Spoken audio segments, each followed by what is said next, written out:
kuwa badan oo qalbigoodu daxalaystay markay muuqaalkan camal arkaan waa ay iska indha tiraan. waa kuwa aan warba u hayn inuu jiro waajib uu Alle ina saaray oo la inaga sugayo inaan fulino xaalad kasta oo aan ku sugannahay.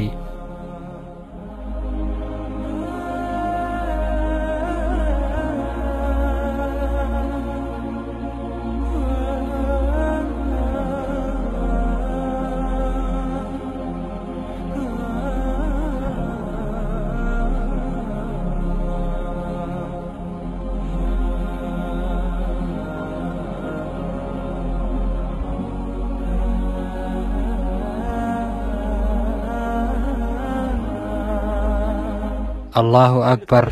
walaalkan qiimaha badan inuu salaada isu diyaariyo waxay ku qaadataa 1 saac,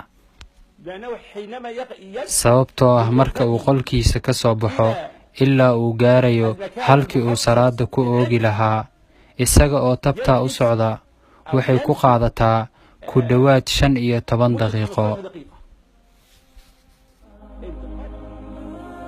haddaba hadduu xaalku sidaa yahay, innagu miyaan ka faa'iidaysanaa nimcooyinka uu Alle ina siiyey? jawaabtu waa maya.